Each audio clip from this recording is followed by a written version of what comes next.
அனைவருக்கும் அதியமான் குழுமத்தின் வணக்கம். நான் விஜயன். இந்த வீடியோவில் இன்டர்நேஷனல் ஒலிம்பிக் டே பற்றி தான் நம்ம பார்க்க போகிறோம். சரிங்களா? சில முக்கியமான தகவல்கள் நான் அடிஷனலாக கொடுக்குறேன். இந்தியா ஒலிம்பிக்கில் எப்படி மெடல்ஸ் வின் பண்ணியிருக்காங்க, யார் யார் பார்த்தீங்க அப்படின்னா முக்கியமான நபர்கள் அப்படிங்கிறதே நம்ம பார்த்துடலாம். ஸோ ஏதாவது ஒரு கொஸ்டின்ஸ் ஒலிம்பிக் ரிலேட்டாக கேட்டாங்க அப்படின்னா ஆன்சர் பண்ணுறதுக்கு நம்ம ரெடி ஆகிக்கலாம். சரிங்களா?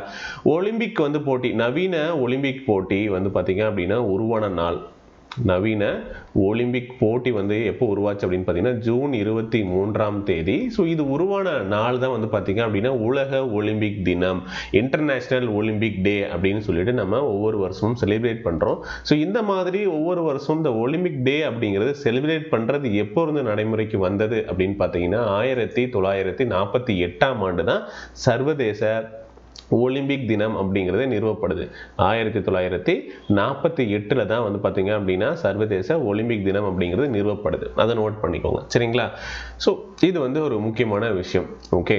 ஸோ நவீன ஒலிம்பிக் போட்டிகள் பார்த்தீங்க அப்படின்னா எப்போ ஸ்டார்ட் ஆச்சு அப்படின்னு பார்த்தீங்கன்னா 1896, அதாவது நவீன போட்டிகள் பார்த்தீங்க அப்படின்னா அதுக்கு முன்னாடி கிரேக்க நகரம், இந்த ஒலிம்பிக்ஸ் அப்படிங்கிறது ஒலிம்பியா அப்படிங்கிற ஒரு இடம், கிரேக்க நகரம்.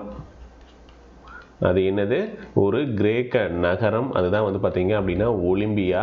ஸோ அங்கே தான் பார்த்தீங்க அப்படின்னா கிமு 776 இருந்து 390 கிமு 393 வரைக்கும் பார்த்தீங்க அப்படின்னா ஒலிம்பிக் போட்டிகள் நடந்துச்சு. அதாவது ஜிஎஸ் கடவுள் அப்படின்னு சொல்லிட்டு அவங்களுக்கு மரியாதை செலுத்தும் விதமாக ஒவ்வொரு ஆண்டும் பார்த்தீங்கன்னா பாரம்பரிய விளையாட்டு போட்டிகள் அப்படிங்கிறது நடக்கும். சரிங்களா? ஸோ அதுக்கப்புறம் இந்த போட்டிகள் பார்த்தீங்க அப்படின்னா தியோடயசஸ் அப்படிங்கிறவர் தடை செஞ்சிருப்பார். ஆட்சிக்கு வந்ததும் ரோமாபுரியை சேர்ந்த அந்த தியோடயசஸ் அப்படிங்கிறவர் தடை செஞ்சிருப்பாரு. இந்த போட்டிகளும் தடை செய்யப்பட்டிருக்கும். அதுக்கப்புறம் 1898 எப்போ 1894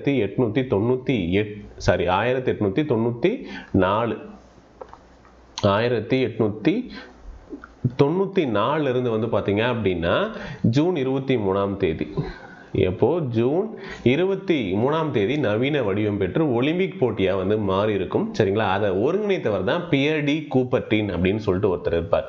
யார் அப்படின்னு பார்த்தீங்கன்னா பியர் டி கூப்பர்டின் அப்படின்னு ஒருத்தர். சரிங்களா? ஸோ இவர் தான் பார்த்தீங்க அப்படின்னா அந்த ஒலிம்பிக் போட்டியை பார்த்தீங்கன்னா ஒருங்கிணைச்சர். சரிங்களா? ஒலிம்பிக் போட்டியாக மாறி இருக்கும் ஜூன் 23ஆம் தேதி. அவர் தான் ஒலிம்பிக் போட்டியினுடைய தந்தை, பியர் டி கூப்பர்டின். சரிங்களா? பியர் டி கூப்பர்டின் அப்படிங்கிறவர். சரிங்களா? ஸோ முதல் ஒலிம்பிக் கொடியை வடிவமைத்தவரும் அவர் தான். முதல் ஒலிம்பிக் கொடியை வடிவமைச்சவரும் இவர் தான். சரிங்களா? இப்போ இந்த முதல் நவீனமயமான ஒலிம்பிக் போட்டி எங்க நடக்குது? சரிங்களா? ஒலிம்பிக் போட்டியாக மாறியது 1894 ஜூன் 23. முதல் நவீனமயமான ஒலிம்பிக் போட்டி எப்ப நடக்குது அப்படின்னா 1896 நடக்குது. சரிங்களா? எங்க நடக்குது அப்படின்னா ஏதென்ஸ். எங்க நடக்குது? ஏதென்ஸ்ல நடக்குது. சரிங்களா? ஒலிம்பிக் போட்டி எத்தனை வருஷத்துக்கு ஒரு முறை நடக்கும்? 4 இயர்ஸ்க்கு ஒன்ஸ். சரிங்களா? ஓகே. 1924 இருந்து தான் என்ன பண்றாங்க அப்படின்னா குளிர்கால ஒலிம்பிக் போட்டி அப்படிங்கிறதும் ஸ்டார்ட் பண்றாங்க. சரிங்களா? குளிர்கால ஒலிம்பிக் போட்டி 1924 இருந்து ஸ்டார்ட் பண்றாங்க. சரியா? அதனால முன்னாடி இருந்த ஒலிம்பிக் போட்டியை என்ன சொல்றாங்க அப்படின்னு பார்த்தீங்கன்னா கோடைகால ஒலிம்பிக் போட்டி அப்படின்னு சொல்றாங்க. முன்னாடி இருந்ததோடைய பெயர் என்ன அப்படின்னு இப்ப சொல்றாங்கன்னா கோடைகால ஒலிம்பிக் போட்டி. 1896 ஏதென்ஸ்ல நடந்தது. சரிங்களா? ஸோ இந்த போட்டிகள் எல்லாம் என்ன சொல்றாங்க அப்படின்னா கோடைகால Olympic, summer Olympic, winter Olympic, அவ்வளவுதான். சரிங்களா? கோடைகால ஒலிம்பிக் போட்டிகள் அப்படின்னு சொல்லிடுறாங்க. சரியா? புரியுதா? ஸோ இது கோடைகால ஒலிம்பிக் போட்டி. அதுக்கப்புறம் 1924 இருந்து பார்த்தீங்க அப்படின்னா குளிர்கால ஒலிம்பிக் போட்டி, வின்டர் ஒலிம்பிக்ஸ் அப்படின்னு சொல்றாங்க. இப்போ இந்த ஜூன் 23 அப்படிங்கிறது உங்களுக்கு ஞாபகம் வரணும். ஓகே. ஸோ இதுக்கு முன்னாடி ஸ்டார்ட் பண்ணது பார்த்தீங்க அப்படின்னா கோடைகால ஒலிம்பிக் போட்டி, 1924 இருந்து குளிர்கால ஒலிம்பிக் போட்டி அப்படின்னு சொல்லப்படுது. 1992ஆம் ஆண்டு வரை கோடைகால ஒலிம்பிக் போட்டியும் குளிர்கால ஒலிம்பிக் போட்டியும் ஒரே ஆண்டுல தான் நடத்தப்பட்டுச்சு. எப்பிருந்து 1992 வரைக்கும் இந்த ரெண்டு போட்டிகளுமே பார்த்தீங்க அப்படின்னா ஒரே ஆண்டுல தான் நடத்தப்பட்டுச்சு. சரிங்களா? ஒரே ஆண்டுல தான் நடத்தப்பட்டிருக்கும். அதுக்கப்புறம் என்ன பண்ணியிருப்பாங்க அப்படின்னா 2 இயர்ஸ் கேப், அதுக்கப்புறம் என்ன பண்ணியிருக்காங்க 2 இயர்ஸ் கேப் விட்டு நடத்தியிருப்பாங்க. சரிங்களா? ஓகே, ஸோ அதை வந்து நோட் பண்ணிக்கோங்க. அப்போ குளிர்கால ஒலிம்பிக் போட்டி கோடைகால ஒலிம்பிக் போட்டிக்கும் இடைவெளிகள் 2 ஆண்டுகள். சரிங்களா? 2 ஆண்டு இடைவெளியில் 2 போட்டிகளும் மாற்றி அமைக்கப்பட்டிருக்கும் 1992க்கு அப்புறம் நடந்த ஒலிம்பிக் போட்டிகள். சரிங்களா? அதாவது கோடைகால ஒலிம்பிக் போட்டி நடந்ததுக்கு அப்புறம் 2 ஆண்டுகளுக்கு பின்னாடி குளிர்கால ஒலிம்பிக் போட்டி நடத்தப்படும் அப்படின்னு சொல்லியிருக்காங்க. சரிங்களா? ஸோ எப்பப்பெல்லாம் ஒலிம்பிக் போட்டி நடத்தலை அப்படின்னு ஒரு கேள்வி கேட்டால் எந்தெந்த இயர் நடத்தலை அப்படின்னு பார்த்தீங்கன்னா, இதில் ரெட் மார்க் இருக்கிற டைம் பீரியடில் எல்லாமே நடக்கலை. சரிங்களா? அதாவது 1916 பெர்லினில் நடக்க வேண்டிய ஒலிம்பிக் போட்டி ரீசன் வேர்ல்டு வார் 1 அதனுடைய காரணமாக உலக போர் காரணமாக நடக்கல 1916. அதே மாதிரி 1940 ஹெல்சின்கி அந்த இடத்துல நடக்க வேண்டிய ஒலிம்பிக் போட்டியும் நடக்கலை, ரீசன் வேர்ல்டு வார் 2 உங்களுக்கு தெரியும். ஓகே, அடுத்து லண்டனில் 1944 நடக்க வேண்டியது அதுவும் நடக்கலை. ஏன்னா உங்களுக்கே தெரியும் 1944 வரைக்கும் வந்து வேர்ல்டு வார் இருந்திருக்கும். அதனால இந்த 3 ஒலிம்பிக் போட்டிகளும் உலக போரின் காரணமாக நடக்கலை. அதே மாதிரி இப்போ 2020 நடக்க வேண்டிய ஒலிம்பிக் போட்டி போஸ்ட்போன் ஆகி 2021 நடந்திருக்கும். டோக்கியோவில் 2020 நடந்த ஒரு போட்டி. சரியா? ஸோ இதெல்லாம் வந்து உங்களுக்கு தெரியும். ஸோ முக்கியமானது எப்போ நடக்கலை அப்படின்னா இந்த உலகப்போர் டைம் பீரியட்லாம் நடக்கலை 16, 40, 44. ஸோ உங்களுக்கு வேர்ல்டு வார் தெரியணும். சரியா? ஸோ இதுக்கு முன்னாடி எங்கே நடந்துச்சு அப்படின்னு கேட்பாங்க, இதுக்கப்புறம் எப்போ எங்கே நடக்க போகுது அப்படின்னு கேட்பாங்க. இதெல்லாம் நம்ம முன்னாடி பார்த்துருக்கோம். ஸோ 2016 ரியோ டி ஜெனரியோ அந்த இடத்துல வந்து நடந்துச்சு. அதுக்கு முன்னாடி 2012 லண்டனில் நடந்துச்சு, 2008 பெய்ஜிங்கு, 2004 ஏத்தன்ஸ், 2000 சிட்னி. ஓகேங்களா? ஸோ இதெல்லாம் எங்கெங்கே எந்த டைம் பீரியடில் நடந்தது அப்படிங்கிறத கொடுத்துருக்காங்க. சரியா? ஸோ எந்தெந்த இயர் நடக்கலை அப்படிங்கிறது 1916, 1940, 1944. ஸோ இதெல்லாம் ரீசன் என்ன அப்படின்னா world war 1 and world war 2 இதனுடைய காரணமாக வந்து பார்த்தீங்க அப்படின்னா நடக்கலை அப்படிங்கிறத நோட் பண்ணிக்கலாம். சரியா? Okay,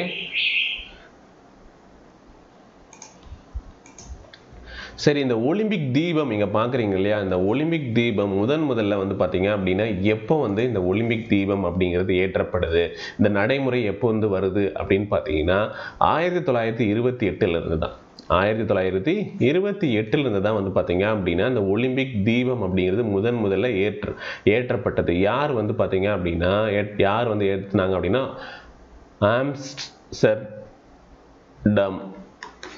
Amsterdam. ஸோ ஆம்ஸ்டர்டம் அப்படிங்கிறது நெதர்லாந்தோட கேபிட்டல் மாதிரி இருக்கு பேர். ஸோ முதல்ல 1928 ஆம்ஸ்டர்டம் அப்படிங்கிறவரால் ஏற்றப்பட்டது அப்படின்னு சொல்கிறாங்க. சரியா? இதை வந்து நோட் பண்ணிக்கோங்க. சரியா? ஸோ அதே மாதிரி இந்த ஒலிம்பிக் கொடியில் வந்து பார்த்தீங்க அப்படின்னா 5 கலர் இருக்கு இல்லையா? நீங்கள் பார்த்தீங்கன்னாவே தெரியும், இந்த வளையங்கள் இருக்கு இல்லையா? ஸோ இதில் என்னென்ன கலர் இருக்குது அப்படின்னு பார்த்தீங்கன்னா ஸோ மொத்தம் 6 வண்ணங்கள் இருக்கும். வெள்ளை நிறம் வந்து பார்த்தீங்கன்னா அப்படின்னா பேக்ரவுண்ட் பின்புலமாக வந்து இருக்கக்கூடியது, ஊதா, அதுக்கப்புறம் மஞ்சள், கருப்பு, பச்சை, சிவப்பு. சரிங்களா? இந்த 5 வண்ணங்களில் வரையப்பட்டிருக்கும் வளையங்கள். அதே மாதிரி 5 வளையங்கள் அப்படிங்கிறது 5 கண்டங்களை குறிக்கக்கூடியது. எது அப்படின்னு பார்த்தீங்கன்னா 5 கண்டங்கள்: ஆசியா, அதே போல் ஆப்பிரிக்கா, ஐரோப்பா, ஆஸ்திரேலியா, அப்புறம் அமெரிக்கா. சரிங்களா? ஸோ கொடி எப்போ வந்து முதலாக பறக்க விடப்பட்டது அப்படின்னா 1920. எப்போ முதலாக இந்த கொடி வந்து எப்போ பறக்க விடப்பட்டது அப்படின்னு கேட்டாங்கன்னா 1920. சரிங்களா? 1920 தான் முதலாக பறக்க விடப்பட்டது. சரியா? ஸோ இதை நோட் பண்ணிக்கோங்க, முக்கியமானது இதுதான். ஸோ ஒலிம்பிக் போட்டி பேக்ரவுண்ட் வந்து பார்த்தீங்க அப்படின்னா சொல்லியாச்சு. ஸோ அடுத்து வந்து பார்த்தீங்க அப்படின்னா ஒலிம்பிக் போட்டியில் முதல்ல வந்து இந்தியா எப்போ வந்து பங்கு பெறுது அப்படின்னா 1900 நடக்கக்கூடிய அந்த ஒலிம்பிக் போட்டியில் தான் வந்து பார்த்தீங்க அப்படின்னா இந்தியா பார்ட்டிசிபேட் பண்ணுது. சரிங்களா? ஸோ அங்கே தான் வந்து ஸ்டார்ட் ஆகுது அப்படிங்கிறாங்க. சரியா? ஸோ தீம் முதலே சொன்ன உலக அமைதிக்காக ஒன்றுபடுவோம் அப்படின்னு சொல்லிட்டு, ஓகே, அது ரொம்ப முக்கியம். ஓகே, ஸோ அதை வந்து நோட் பண்ணிக்கோங்க. எப்போ இருந்து ஃபஸ்ட்டு டைம் வந்து பார்த்தீங்க அப்படின்னா ஒலிம்பிக் கேம்ஸ் ஸ்டார்ட் பண்ணதுக்கப்புறம் பார்ட்டிசிபேட் பண்ணுறாங்க அப்படின்னு பார்த்தீங்கன்னா 1900. சரிங்களா? ஓகே, ஸோ அதை வந்து நோட் பண்ணிக்கோங்க. ஒலிம்பிக் போட்டியில் வந்து பார்த்தீங்க அப்படின்னா 1928 இருந்து 1956 வரைக்கும் நம்மளுடைய ஹாக்கி டீம் தொடர்ச்சியாக 6 டைம் வந்து பார்த்தீங்க அப்படின்னா கோல்டு மெடல் வந்து வின் பண்ணியிருப்பாங்க. சரிங்களா, கோல்டு வின் பண்ணியிருப்பாங்க. சரிங்களா, இந்திய ஹாக்கி அணி மொத்தமாக வந்து பார்த்தீங்க அப்படின்னா 8 பதக்கங்கள் வின் பண்ணியிருக்கும். ஸோ 6 வந்து பார்த்தீங்க அப்படின்னா தொடர்ச்சியாக வின் பண்ணது. அடுத்து டோக்கியோவில் 1964 ஒன்று வாங்கியிருப்பாங்க, முன்னாடியே சொல்லியிருப்போம். அதே போல் மாஸ்கோவில் வந்து பார்த்தீங்க அப்படின்னா 1980 வந்து பார்த்தீங்க அப்படின்னா இந்திய ஆடவர் அணி கோல்டு வின் பண்ணியிருப்பாங்க. சரிங்களா, ஸோ இதை வந்து நோட் பண்ணிக்கோங்க. அதே மாதிரி அதுக்கப்புறம் 2020 ஒரு 41 வருஷத்துக்கு அப்புறம் வந்து பார்த்தீங்க அப்படின்னா வெண்கலம் வந்து வின் பண்ணியிருக்கோம் இந்திய அணி. ஸோ அதனால் ஒலிம்பிக்கு ரொம்ப முக்கியமான ஒன்று. ஸோ இதை வந்து நோட் பண்ணிக்கோங்க. சரிங்களா, ஓகே. ஸோ அதில் முக்கியமானவர் இந்தியன் மென்ஸ் ஹாக்கி டீம் வந்து யார் வழி நடத்துது அப்படின்னு பார்த்தீங்கன்னா தயான் சந்த் அப்படிங்கிறது. சரிங்களா, அப்போ தான் வந்து 1928 ஆம்ஸ்டர்டாம் ஒலிம்பிக்கில் வந்து பார்த்தீங்க அப்படின்னா ஃபஸ்ட்டு ஒலிம்பிக் கோல்டு மெடல் வந்து பார்த்தீங்கன்னா ஸ்கோர் பண்ணுறோம். சரிங்களா, ஸோ அதை வந்து நோட் பண்ணிக்கோங்க. ஓகே, இது ரொம்ப முக்கியமானது. மேஜர் தயான் சந்த் ஒலிம்பிக் போட்டிகளில் இந்திய அணி கேப்டனாக ஆடியவர்.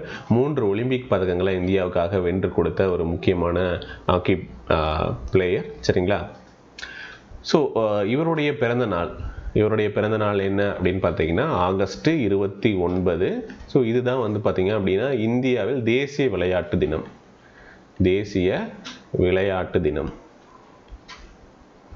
தேசிய விளையாட்டு தினம் வந்து பார்த்தீங்க அப்படின்னா தயான் சந்த். ஸோ இவருடைய நினைவாக தான் வந்து பார்த்தீங்க அப்படின்னா பிறந்தநாளை தான் தேசிய விளையாட்டு தினமாக செலிப்ரேட் பண்ணுறாங்க. அதே போல் நாட்டின் மிக உயரிய விளையாட்டு விருது அப்படின்னு பார்த்தீங்கன்னா மேஜர் தியான் சந்த் கேல் ரத்னா அப்படிங்கிறது தான் வந்து பார்த்தீங்கன்னா உயரிய விருது. ஸோ அதை வந்து நோட் பண்ணிக்கலாம். அடுத்து football team makes its first international appearance எப்போ வந்து பார்த்தீங்க அப்படின்னா 1948 நடந்த ஒலிம்பிக் போட்டியில் ஃபஸ்ட்டு அப்பியரன்ஸ் கொடுத்துருக்காங்க. ஸோ அது ஒன்று. அடுத்து வந்து பார்த்தீங்க அப்படின்னா K D Jadhav becomes the first Indian to win individual Olympic medal. So அது வந்து 1952 நடந்ததில் வின் பண்ணியிருக்காங்க. ஸோ அதே மாதிரி first woman from independent India, அதாவது சுதந்திர இந்தியாவில் வந்து பார்த்தீங்க அப்படின்னா யார் வந்து ஒரு உமன் வின் பண்ணுறாங்க அப்படின்னா நீலிமா கோஸ். அவங்க தான் வந்து first woman from independent India to participate in the games. So அந்த ஒலிம்பிக் கேம்ஸில் பார்ட்டிசிபேட் பண்ண ஃபஸ்ட்டு பெண். சரிங்களா, ஸோ அதை நோட் பண்ணிக்கோங்க.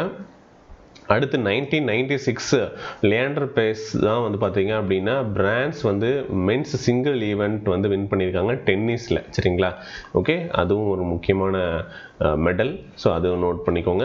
அடுத்து வந்து பார்த்தீங்க அப்படின்னா 2000 ஒலிம்பிக் சிட்னியில் நடந்த ஒலிம்பிக்கில் வெயிட் லிஃப்டர் கர்ணம் மல்லேஸ்வரி அவங்க தான் வந்து பார்த்தீங்க அப்படின்னா first Indian women win medal, அதாவது பிரான்ஸ் வின் பண்ணாங்க. அவங்க தான் வந்து பார்த்தீங்கன்னா ஒலிம்பிக்கில் பார்ட்டிசிபேட் பண்ணவங்களில் முதல் மெடல் வந்து வின் பண்ணாங்க. சரிங்களா, France. Okay, so first Indian women யார் அப்படின்னு கேட்டிங்கன்னா கர்ணம் மல்லேஸ்வரி. ஓகே, அடுத்து வந்து பார்த்தீங்கன்னா 2004 வந்து பார்த்தீங்க அப்படின்னா இது வரைக்கும் ஷூட்டிங்கில் வந்து ராஜ்வர்தன் சிங் ரத்தோர் அவர் தான் வந்து பார்த்தீங்கன்னா India's first Olympic medal shooting event. இந்த ஷூட்டிங்லேயே வந்து பார்த்தீங்க அப்படின்னா ஃபஸ்ட்டு மெடல் வந்து வாங்கி கொடுத்தாரு 2004 வந்து பார்த்தீங்க அப்படின்னா நடந்த ஒலிம்பிக்ஸ், ஏத்தன்ஸ் ஒலிம்பிக்ஸில். அடுத்து 2018 அபினவ் பிந்த்ரா வந்து பார்த்தீங்க அப்படின்னா 10 மீட்டர் ஏர் ரைஃபிள் ஈவெண்ட்டில் ஃபஸ்ட்டு இண்டிவிஜுவல் கோல்டு வந்து பார்த்தீங்க அப்படின்னா வின் பண்ணியிருப்பாங்க. ஸோ அபினவ் பிந்த்ரா அவரும் ஷூட்டிங். சரியா, அது முக்கியம்.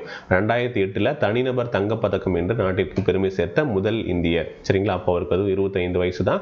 10 மீட்டர் ஏர் ரைஃபிள் துப்பாக்கி சுடுதல் போட்டியில் வின் பண்ணியிருப்பாங்க. சரியா, ஸோ அது வந்து ஒரு முக்கியமான விஷயம், நோட் பண்ணிக்கோங்க. அபினவ் பிந்த்ரா 2008 வந்து பார்த்தீங்க அப்படின்னா பெய்ஜிங்கில் நடந்த ஒலிம்பிக் போட்டியில் வந்து தங்கப்பதக்கம் என்ற முதல் இந்தியர், தனிநபர் தங்கப்பதக்கம், first individual gold. Okay, so அடுத்து பார்த்தீங்க அப்படின்னா 2012 லண்டன் ஒலிம்பிக்ஸில் உங்களுக்கு தெரியும் சாய்னா நேவால் வந்து பார்த்தீங்க அப்படின்னா பேட்மிண்டனில் ஃபஸ்ட்டு மெடல் வின் பண்ணாங்க. India's first Olympic medal in badminton வந்து 2012 ஒலிம்பிக்கில். ஓகே, ஸோ அது வந்து நோட் பண்ணிக்கோங்க. அடுத்து 2016 ரியோ ஒலிம்பிக்ஸில் வந்து பார்த்தீங்க அப்படின்னா பிவி சிந்து வந்து சில்வர் வின் பண்ணாங்க. அடுத்து சாக்ஷி மாலிக் வந்து பிரான்ஸ் மெடல் வின் பண்ணாங்க. ஓகே, அடுத்து 2020 ரொம்ப முக்கியம். இது நீங்கள் எக்ஸாம்ஸில் வந்து எக்ஸெப்ட் பண்ணலாம். சரிங்களா? பிவி சிந்து வந்து பார்த்தீங்க அப்படின்னா 2 ஒலிம்பிக் பதக்கங்களை வென்ற முதல் பெண்மணி. அதுவும் ரொம்ப முக்கியமான ஒரு விஷயம். ஸோ நோட் பண்ணிக்கோங்க. ஓகே, பிவி சிந்து வந்து பார்த்தீங்க அப்படின்னா 2 ஒலிம்பிக் பதக்கங்களை வின் பண்ண ஒரு முதல் இந்திய பெண். அதுக்கு முன்னாடி வந்து பார்த்தீங்க அப்படின்னா யாரும் வின் பண்ணல. 1 வின் பண்ணுறதே பெரிய விஷயமா இருந்தது. 2000 தான் கர்ணம் மல்லேஸ்வரி வின் பண்ணாங்க. ஸோ பிவி சிந்து வந்து பார்த்தீங்க அப்படின்னா 2 ஒலிம்பிக் வின் பண்ணியிருக்காங்க. சரிங்களா? 2016 வந்து ரியோ ஒலிம்பிக்ஸில் ஒரு மெடலும், சரிங்களா? ஓகே, டோக்கியோவில் வந்து வெண்கலமும் வின் பண்ணியிருப்பாங்க. சரிங்களா?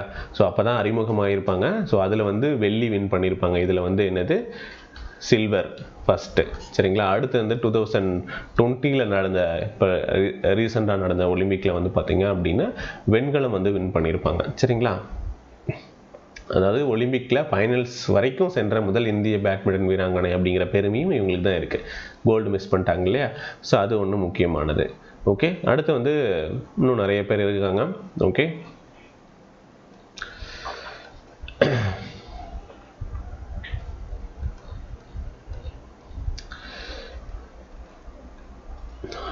அடுத்து மோஸ்ட் சக்ஸஸ்ஃபுல் ஒலிம்பிக்ஸ் அப்படின்னு பார்த்தீங்கன்னா 2020 நடந்தது தான். நமக்கு 7 மெடல் வந்து நம்ம வின் பண்ணியிருக்கோம். ஸோ அதை நோட் பண்ணிக்கோங்க. நீரஜ் சோப்ரா வந்து பார்த்தீங்க அப்படின்னா ஸோ அவர் வந்து ஜாவ்லின் த்ரோவில் கோல்டு வின் பண்ணியிருக்காங்க. அதுவும் முக்கியம். அப்புறம் ஆஃப்டர் 41 இயர்ஸ் முன்னாடியே சொன்னேன் இல்லையா, மென்ஸ் ஹாக்கி டீம் வந்து பிரான்ஸ் வந்து வின் பண்ணாங்க அப்படின்னு சொல்லிட்டு.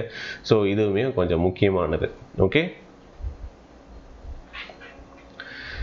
ஸோ இதெல்லாம் வந்து வரக்கூடிய எக்ஸாம்ஸில் கேட்கலாம். ஸோ இது மாதிரி இன்னும் நிறைய இன்ட்ரெஸ்டிங்கான ஃபேக்ட்ஸ் வந்து ஒலிம்பிக் ரிலேட்டடாக நமக்கு கேட்கறதுக்கான வாய்ப்பு இருக்குது. ஓகே, ஸோ இதை நோட் பண்ணிக்கோங்க. ஸோ இதுக்கான பிடிஎஃப்பும் இந்த வீடியோக்குள்ள டிஸ்கிரிப்ஷனில் போடுறேன். Okay, thank you.